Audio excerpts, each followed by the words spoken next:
घेऊन या चक्रगदा हाची गंगा करीतो भक्ता राखे पायापासी दुर्जनाची संहारी अगत्य आकाराले रूपाले गुणवंत तुका म्हणे पूर्वी इच्छा जय तैसा विठ्ठल पांडुरंगा करू प्रथम पांडुरंगा करू प्रथम दुसरी चरण संतैया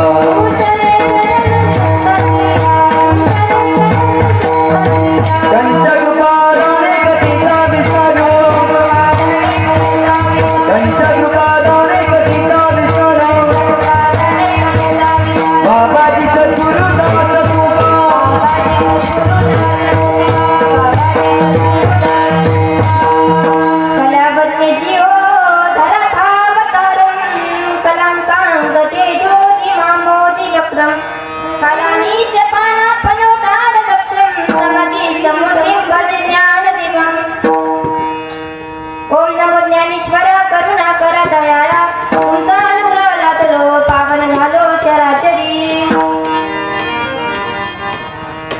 प्रस्तुत कीर्तन रूपी सेविकर्ता निवडलेला अभंग तुकोबारायांचा आहे आणि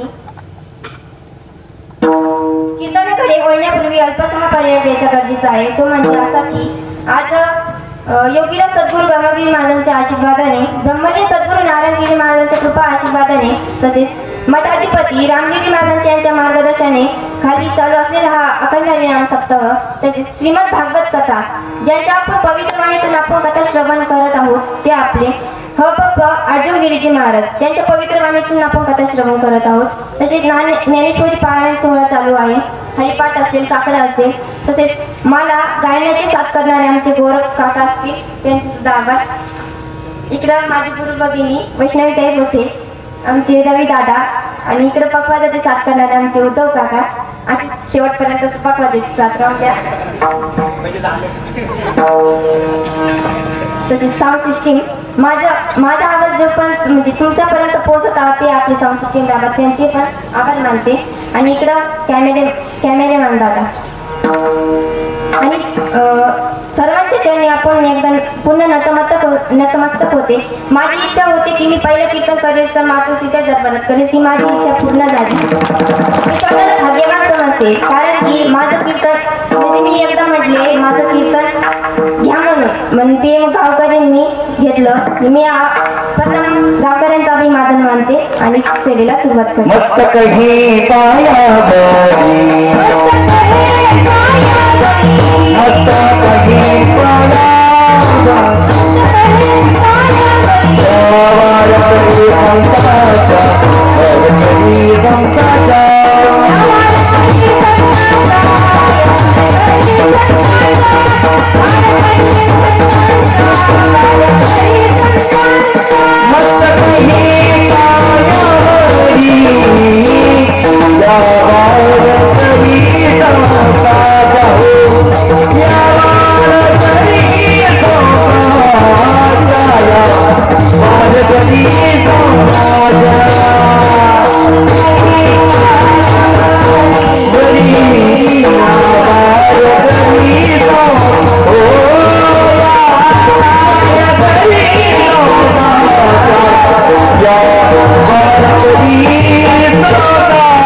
कीर्तन रूपी सेवेकरता निवडलेला अभंग तुकोबारायांचा आहे आणि तुकोबा कार्याबद्दल वर्णन करतात. आता आपल्या मनामध्ये प्रश्न निर्माण होईल की तुकोबारायांना देवाच्या अवताराबद्दल कसं काय माहिती. तर तुकोबाराय देवाच्या प्रत्येक अवतार बरोबर सोबत होती. जे जे झाले अवतार तुका त्यांचे बरोबर. सतयुगामध्ये जेव्हा भगवान परमात्मा नरसिंहाच्या अवतारामध्ये होते तेव्हा तुकोबाराय भक्त प्रल्हादाच्या अवतारामध्ये होते. नरसिंह भगवंताची कथा तुम्हाला सांगते ऐका. नाव घेऊन येते देवाचे हिब्री हिरण्यकशिपूचे. हिरण्यकशिपू नावाचा एक राजा होता. त्याला 4 मुले होते. त्यात सर्वात लहान म्हणजे भक्त प्रल्हाद होता. आणि ते राक्षस कुळीमध्ये जन्माला आल्यामुळे त्याला राक्षस विद्या शिकवण्यात जाईल. पण त्या राक्षस कुळीमध्ये असा नियम होता की जे देवाचं नाव घेईल नारायणाचं नाव घेईल त्याचा शिरच्छेद केला जाईल किंवा त्याला शिक्षेत केलं जाईल. म्हणतात ना देवाची करणी नारळात पाणी. ज्यानं नियम काढला त्याच्याच घरात नियम मोडणारा जन्माला आला. आता भक्त प्रल्हाद पण हिरण्यकशिपूने नियम काढला होता की जो देवाचं नाव घेईल त्याचं शिरच्छेद केलं जाईल. म्हणून त्याच्या धाका मारेने तिथले लोक देवाचं नावच घेत नव्हते. मग भक्त प्रल्हाद गुरुजींकडे विद्या शिकण्यासाठी गेला आणि गुरुजींना वाटलं आता भक्त प्रल्हादाला आपण राजांची भेट घेऊ. म्हणून भक्त प्रल्हाद आणि गुरुजी राजाकडे आले आणि राजाने विचारलं, बाळा तू काय शिकलास? बाबा, माणसाने भक्ती करावी, भक्तीविना माणसाचं जीवन आंधळेप्रमाणे आहे. हिरण्यकशिपूला राग आला आणि हिरण्यकशिप म्हणतो त्यांच्या दासीला म्हणतो, जा याला मारून टाका. 11 प्रयोग केले, हत्तीच्या पायी दिलं तरी भक्त प्रल्हादाला काय झालं नाही.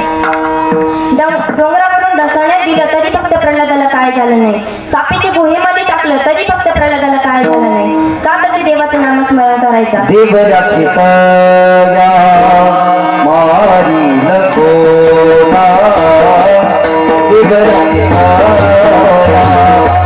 मारी नको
देवाचं नामस्मरण करायचं. गोरख महाराजांनी खूप असं छान प्रमाण दिलं.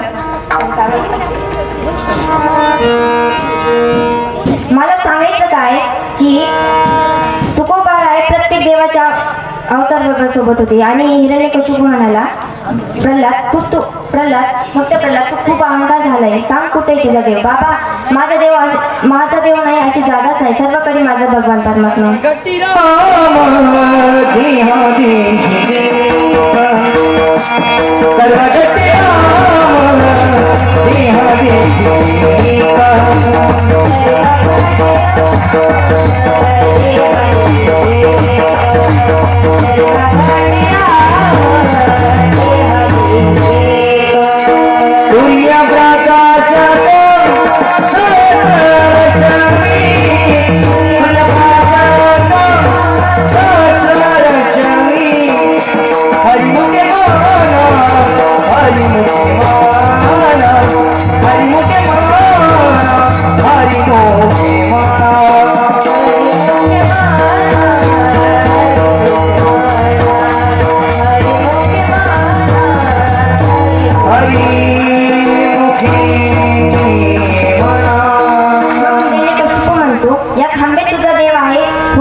देव आहे. हिरण्यकशिपूने जोरात लाथ मारली. खांब दुबकला. गडगड गडगड असा आवाज झाला आणि नरसिंह भगवान प्रगट झाले. बोले नरसिंह भगवान की. नरसिंह भगवंताचा आणि हिरण्यकशिपूचं जोरात युद्ध सुरू झालं.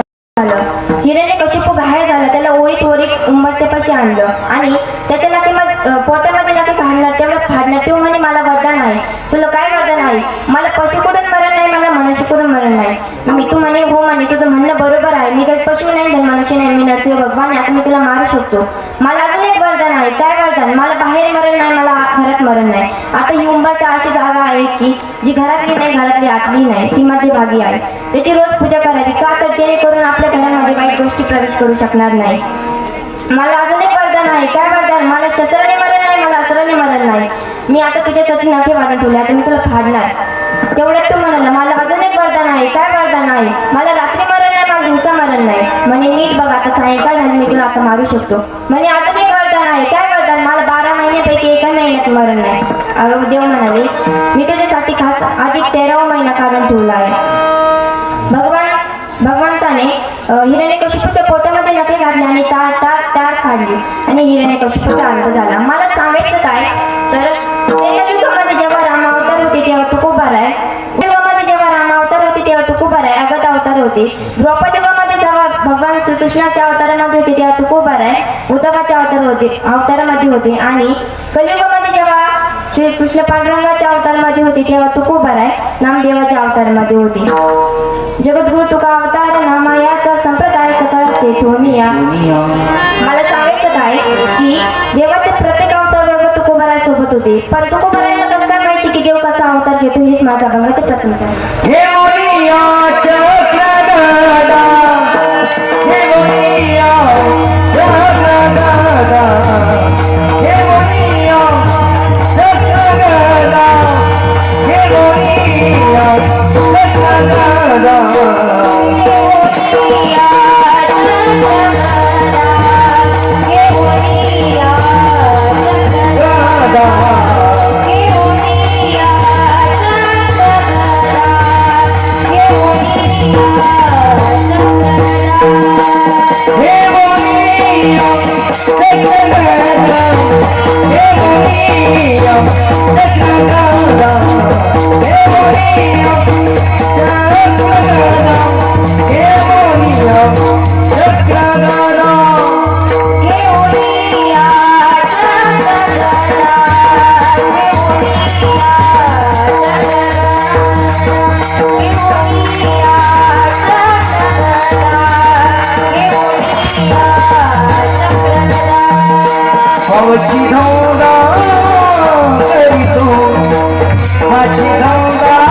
चक्रगदा. माझी गंगा करीतो, माझी गंगा करीतो,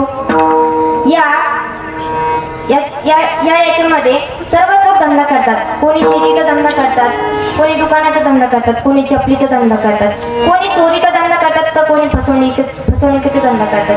हा फसवणूक हा काय धंदा झालाय का? एका गावाच्या शेजारी ऊसाचा कारखाना होता आणि त्या ऊसाचा कारखाना असल्यामुळे तिथले लोक खूप माशा असल्या कारणाने तिथले लोक खूप वैतागून गेले. आणि पण आता मग तिथल्या एका माणसाने विचार केला की आपलाही धंदा होईल आणि त्यांचं माशाचं टेन्शन मिटून जाईल. म्हणून याने औषध बाजारमध्ये विकण्यासाठी औषध घेऊन आला आणि 5 रुपयाला एक पुडी, 5 रुपयाला एक पुडी असं विकू लागला. मग ते तिथल्या लोकांना काही सुचत नव्हतं म्हणून ते बाजारमध्ये आले. 5 रुपयाला एक पुडी होती म्हणून 2-2, 3-3 पुड्या घेऊन गेले. एक गृहस्थ घरी गेला आणि त्याच्या बायकोला सांगितलं पुरणपोळीचा स्वयंपाक बनव. का तर पुरणपोळीचा स्वयंपाक असल्याना तर माशा पटकन जवळ येतात. म्हणून त्याच्या बायकोने पुरणपोळीचा स्वयंपाक बनवला आणि जेवायला बसल्यानंतर तेव्हा त्या व्यापाऱ्याने सांगितलं होतं की जेवायला आधीमध्ये पुडी उघडायची नाही, जेवायला बसल्यावरच पुडी उघडायची. म्हणून त्याने तसंच केलं. आधीमध्ये पुडी उघडली नाही, जेवायला बसल्यावरच पुडी उघडली. पण त्या पुडीमध्ये ते औषध नसून त्यात एक चिठ्ठी लिहिलेली होती आणि त्या चिठ्ठीमध्ये लिहिलेलं होतं एका हाताने मासे मारा आणि दुसऱ्या हाताने जेवण करा. विठ्ठल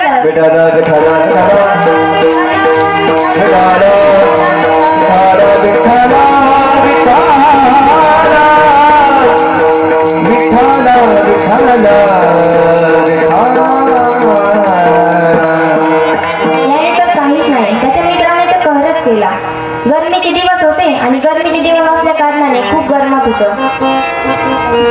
गरमत होतं म्हणून तिथे एका माणसाने हातपंखे तयार केले आणि बाजारामध्ये विकण्यासाठी घेऊन आला. 10 रुपयाला एक पंखा, 10 रुपयाला एक पंखा असं विकू लागला. पण श्रीमंत जे लोक होते ते तर पंखे कूलर वगैरे घेऊ शकत होते, पण गरिबांचं काय म्हणून गरिबाने 10 रुपयाला एक पंखा होता म्हणून 10 रुपयाला एक पंखा घेतला विकत. घेतल्याच्या नंतर एक गृहस्थ घरी गेला आणि हवा घ्यायला लागला. पण हवा घेताना असं झालं की नीट हवाच घेतली नाही, पंखा तुटून गेला. आणि मग गृहस्थ व्यापारीकडे गेला आणि म्हणाला, असं काय धंदा करता हो, नीट हवा सुद्धा घेतली नाही आणि पंखा तुटून गेला. मग तो व्यापारी बोलला, अहो त्याच्यावर एक चिठ्ठी लिहिलेली होती, तुम्ही ती वाचली का? म्हणे नाही. आणि त्या चिठ्ठीत लिहिलेलं होतं, पंखा ना घालू पंख्यासमोर तोंड हलवा. विठ्ठल विठ्ठल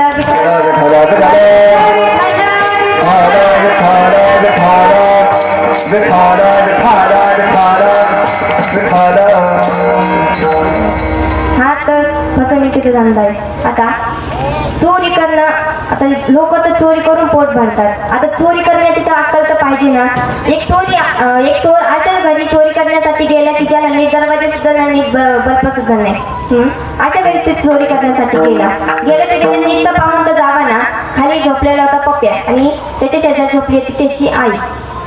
त्याची आई झोपल्या, ते चोर गेला आणि ते पप्प्याच्या अंगावर पाय पडला. पप्पे किंकळतच उठला, आई असा आवाज दिला आणि त्याची आई उठली आणि ते चोराचा पाय धरला, तसा ओढला. ती साधी सुधी नव्हती, ती होती 3.5 फीट होती आणि ते चोर आता 26 किलोचा. आता तुम्हीच विचार करा त्याचं काय झालं असेल. मग त्याची आईने सांगितलं, जा पप्प्या लवकर जा आणि पोलिसाला घेऊन ये. म्हणून पप्पे उठला तसा भिंतीला धडकला. त्याला होत्या रात आंधळ्या. म्हणून आई माझी चप्पल कुठे आहे? ते चोर म्हणाला, माझी जागा घालून पण पटकन जा, नाही तर मी इथंच मरण. विठ्ठल विठ्ठल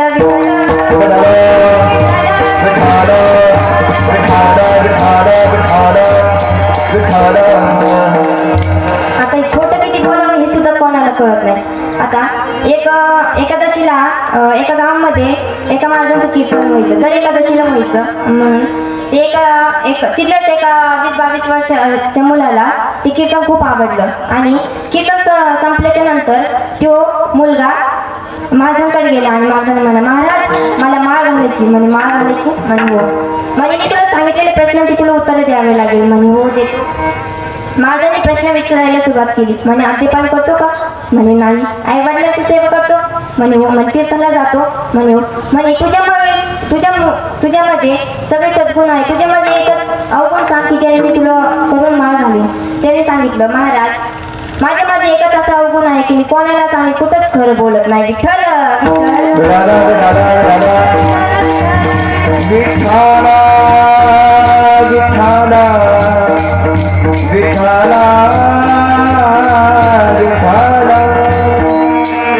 मला सांगायचं काय तर सर्व लोक धंदा करतात, हा तर माणसाचा धंदा झाला. आता संतांचा धंदा काय तर दिनराजेने हाची धंदा गोविंदाचे पवाडे. संत काय धंदा करतात तर दिनराजेने हाची धंदा, म्हणजे सदैव संतांच्या मुखामध्ये देवाचं नामस्मरण असतं. आता मीराबाई अशा होते त्यांच्यासारखं कोणीच भजन केले नाही. एक मीराबाईचा प्रसंग सांगत जाते. मीराबाई जेव्हा लहान होत्या तेव्हा भजन करायच्या आणि तिथल्या माणसाला ते भजन खूप आवडायचं. म्हणून मीराबाई भजन करायच्या. मीराबाई जसे मोठे होत गेल्या तसे ते लोक त्यांना नाव ठेवायला लागले. ती राजाची मुलगी होती, ती खूप मोठ्या राजाच्या घरी जन्माला आली होती. म्हणून ते राजाला ते सहन झालं नाही. माणसाची एकच खोड आहे की तोंडावर बोलत नाही, तोंडावर चांगलं बोलतात आणि पाठीमागं गेलं का वाईट बोलतात. ही माणसाची खोड आहे,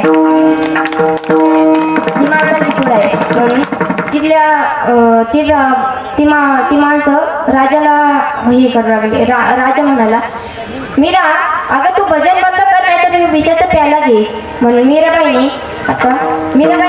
भजन बंद न करता विषाचा प्याला घेतला. आता महिला मंडळ सांगा, तुम्ही भजन करत असल्या तुमच्या सासूबाईने विचारलं असतं, पप्प्याची आई भजन बंद कर नाही तर एक तर विषाचा प्याला घे, तुम्ही काय केलं असतं? हो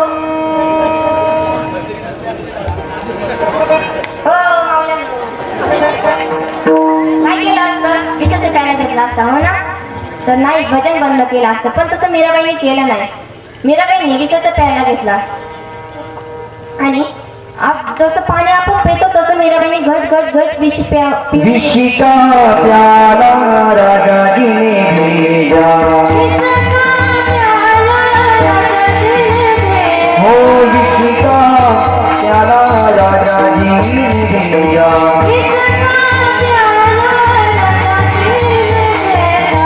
पिबत पिबत विरहाची पग घुंगरू बाग विरहाची पग घुंगरू बाग विरहाची पग घुंगरू बाग विरहाची पग घुंगरू बाग विरहाची तसं पितं तसं विषाचा प्याला पिऊन घेतला आणि मीराबाई चक्कर येऊन खाली पडल्या आणि राजा आणि त्यांची पत्नी मीराबाई जवळ गेली. मीरा उठ, मीरा उठ ग. मीरा उठायलाच तयार नाही. ती चक्कर येऊन खाली पडलेली होती. मग राजाने तिच्या कानामध्ये श्रीकृष्णाचं नाम टाकलं आणि मीराबाई जसं झोपीतून उठून बसते तसे मीराबाई उठून बसल्या आणि नाचूनच जोरात भजन करायला लागल्या. नाचूंगी नाचूंगी हरि नाचूंगी नाचूंगी हरि गुण नामत नाचूंगी नचूंगी नचूंगी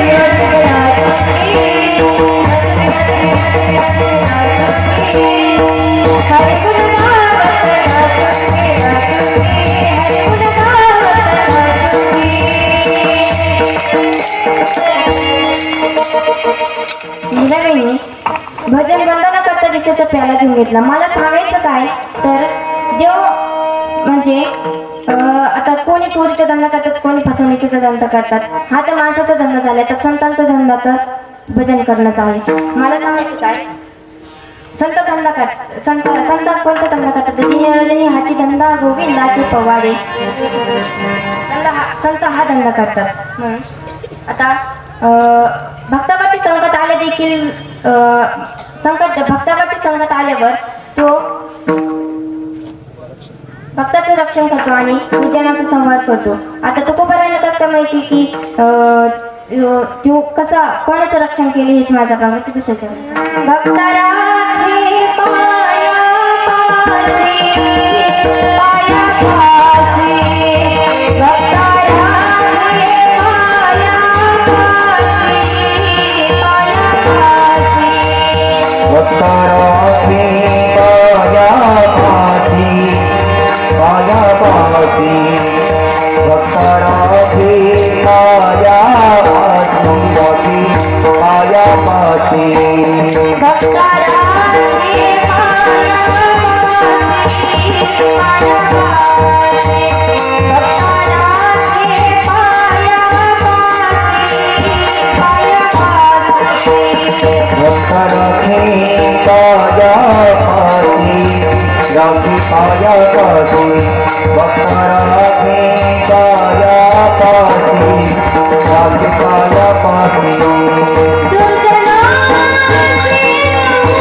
कोणाचं रक्षण केलं तर एक प्रसंग सांगून जाते. एक गजेंद्र नावाचा हत्ती राहत होता आणि ते गजेंद्रचा परिवार आणि गरमीचे दिवस होते आणि गजेंद्र व त्याचा परिवार एका सरोवरात फिरण्यासाठी गेले व तिथं क्रीडा करू लागले. पण क्रीडा करताना असं झालं की तिथल्या सरोवरात एका मगराने गजेंद्राचा पाय धरला आणि गजेंद्राला उडीत आतमध्ये चालवलं. पण गजेंद्र इकडे आरडतोय पण त्यांचा परिवार त्यांच्या झाकार मारीने तेच निघून गेले. पण गजेंद्राला कोणी वाचवायला आलं नाही. गजेंद्र इकडं हाक मारतो त्याच्या परिवाराला, पण गजेंद्रचा परिवार काय त्याला वाचवायला येईना का. आता गजेंद्रला कळलं की या जगामध्ये आपलं देवाशिवाय आपलं कोणीच नाही. नाही कुणाचे कुणी तुझे नव्हे कुणी, नाही कुणाचे कुणी तुझे नव्हे. अंतिराचे लेकरा माझ्या माझे माझे म्हणून, अंतिराचे लेकरा माझ्या माझे माझे म्हणून. माझ्या माईचा बाजार, माझ्या माईचा बाजार, माईचा बाजार, माझ्या माईचा बाजार.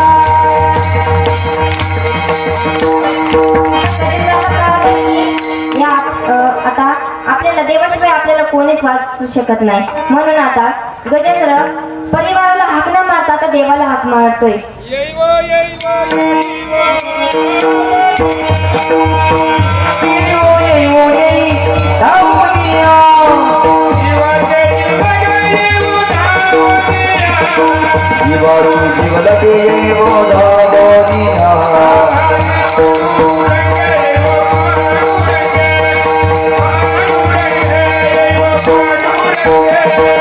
पांडुरंगे वो पांडुरंगे, पांडुरंगे वो पांडुरंगे.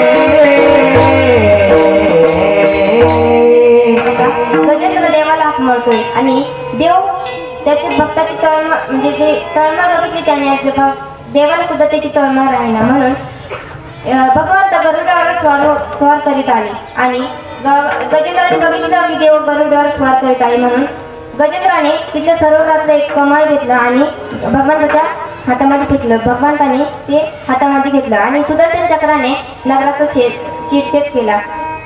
माणूस सांगायचं काय तर भक्ताचं कोणापासून रक्षण करत होता हा तर देवाने गजेंद्राचं रक्षण केलं. आता महाभारतातील एक प्रसंग आहे, ज्यावेळेस महाभारतामध्ये युद्ध सुरू होतं आणि युद्धाला 2-3 दिवस झाले, पण कौरवांकडे बरेच वीर मृत्यू पडले, पण पांडवाकडे एकही वीर मेला नाही. हे दुर्योधनाला सहन होईना, म्हणून दुर्योधन भीष्माचार्यांकडे गेला आणि भीष्माचार्यांना म्हणाला, पितामह तुम्ही शरीराकडे आमच्याकडून आहात पण मनाने मात्र पांडवाकडून आहात. पण भीष्माचार्यांना राग आला आणि भीष्माचार्य म्हणाले, दुर्योधना तुला असे वाटते ना तर उद्या सूर्योदयापासून तर सूर्यास्ताला जाईपर्यंत तुला एकही भूतलावर पांडव दिसणार नाही. अगोदरची प्रतिज्ञा भीष्माचार्यांनी केली. पण दुर्योधनाला आनंद झाला आणि ही वार्ता पांडवांना कळली, म्हणून पांडव निश्चितपणे झोपलेले होते. श्रीकृष्ण जागे होते आणि श्रीकृष्णाने अर्जुनाला उठवलं, अर्जुना उठ, तुला माहीत आहे ना उद्या निष्पांडव पृथ्वी करणार आहे, म्हणून तुला काही चिंता नाही का. अर्जुनाने छान असं उत्तर दिलं आहे का. अर्जुन म्हणाला, आमची काळजी करणारा जागा असून आम्हाला काळजी करण्याची काय गरज. पण द्रौपदी तिकडून पळत आली आणि भगवंताच्या चरणावर रडू लागली आणि द्रौपदी म्हणती, भगवंत माझे पती आता संकटात सापडले आहे, तुम्ही माझ्या पतीला वाचवा म्हणून. आणि द्रौपदी आणि श्रीकृष्ण भीष्माचार्यांच्या पूर्णकुटीजवळ गेले आणि द्रौपदी भगवंताच्या डोक्यावर घोंगडी आणि हातात काठी होती आणि द्रौपदीची चपला हातात घेऊन बाहेर बसलेली होती आणि भगवंताने सांगितलं, द्रौपदी तू आज जा आणि भीष्माचार्यांचं दर्शन घे म्हणून सांगितलं. द्रौपदीने तसं केलं. द्रौपदी आत गेली आणि भीष्माचार्यांचं दर्शन घेतलं आणि पितामह भीष्माचार्यांनी आशीर्वाद दिला, सौभाग्यवती भव. पण द्रौपदी म्हणाली, पितामह हा आशीर्वाद ह्या जन्मीचा का पुढच्या जन्मीचा. मग पितामह म्हणाले, कोण तू. मग द्रौपदी म्हणाले, मी द्रौपदी. भीष्माचार्य म्हणाले, तू इतक्या रात्री इथे काय करतेस आणि तू कोणासोबत आली. मग मला नोकर घेऊन आलेला आहे. मग कुठे तुझा नोकर. पितामह आणि द्रौपदी आणि पितामह बाहेर घेऊन गेली आणि पितामहाने श्रीकृष्णाच्या अंगावरची घोंगटी काढली आणि साक्षात त्यांना पितामहाला दर्शन झालं श्रीकृष्णाचं.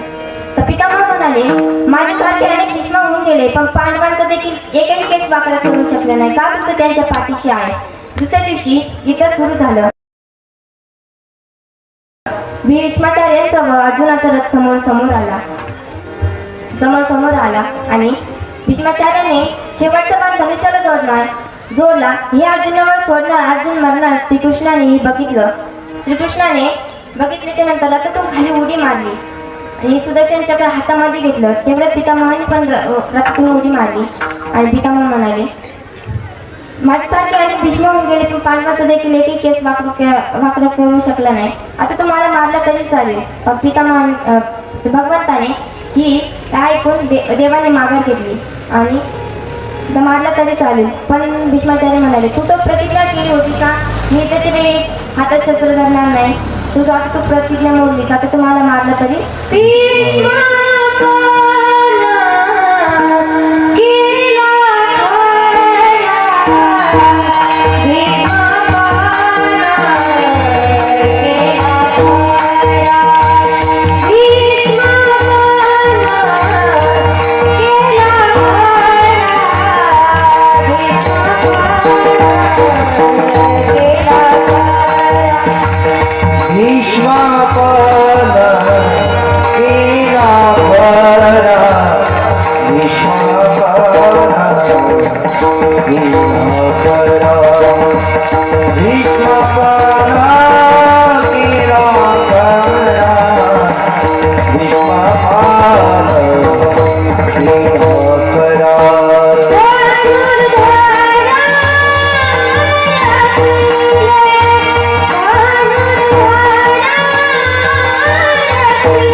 देव प्रतिज्ञा देखील मोडायला तयार असतो.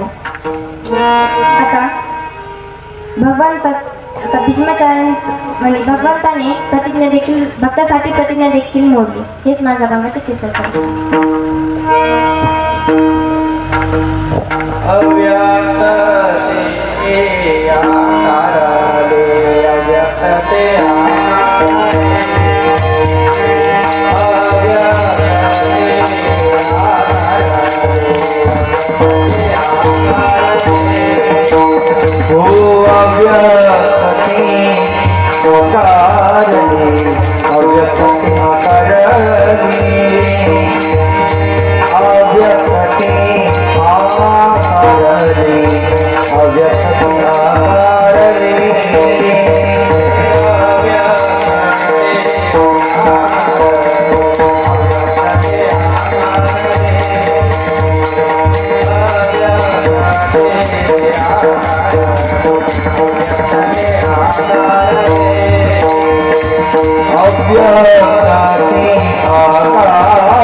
Oh,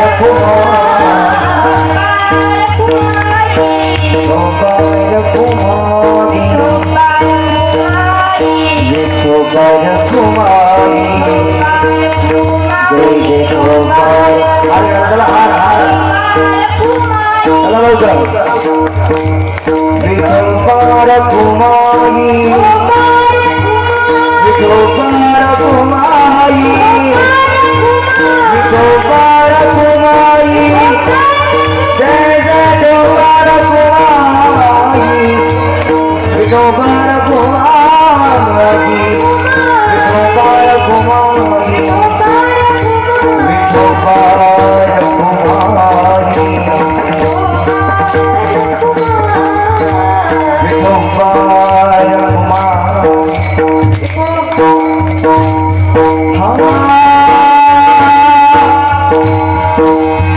विठोबार कुमारी